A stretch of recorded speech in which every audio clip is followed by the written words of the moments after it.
3 қазан күні апат болған Ан-28 ұшағында қаза болған акушер-гинеколог Талғат Патсаев Шымкентте жерленген болатын. Ал әуе кемесінің капитаны Геннадий Цойдың денесі Қырғызстанға жіберілген. Қазақстандық Евгений Кутафиннің мәйіті болса, арнайы ДНК сараптамасы жүргізілген соң Оралға тасымалданады екен. Жуырда Қаракөлде ұшақтағы инженер Бейшебек Ахматовпен қоштасты. Айта кетсек, East Wing компаниясының директоры Виталий Масалитин қайтыс болған азаматтардың отбасына өтемақы төлейтінін мәлімдеді. Семьям погибших, всех погибших. Мүрдені тасымалдауға әрқайсысына 500 мың теңге және жерлеу рәсіміне әр отбасына 350 мың теңге берілді. Бұдан өзге 1 миллион теңге көлеміндегі қаражат 2 дәрігер мен 3 санавиация қызметкерінің жанұясына береміз. 5 қазан күні Астанадан келген гинеколог дәрігер облыстық клиникалық ауруханада жатқан науқасты тексеріп кеткен. Сондай-ақ шаһарымызға Елордадан арнайы реаниматолог маманы келді.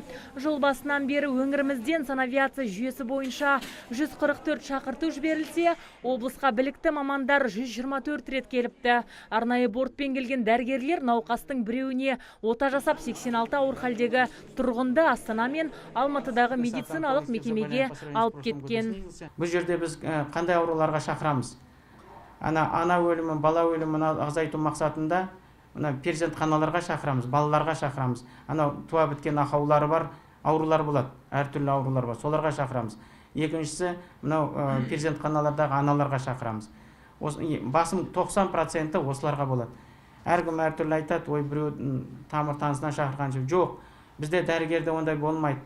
Қандай жасына, кәрісіне қарамайды, ол жағдайына қарайды. Ауыр жағдайдағы барлық шақыра береміз. Тура осындай санавиация жүйесіменен біздің облыстың дәрігерлер ауданға 4,5 мың рет бір жылда барады. Қаза болған азамат алтын қолды дәрігер, білімді білгір ғалым.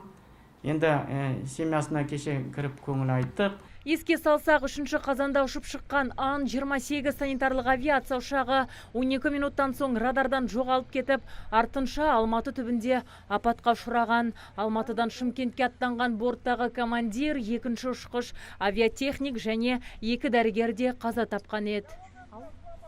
Азиза Мадияр, Талғат Қырғызалиев, ТВК телеарнасының жаңалықтар қызметі.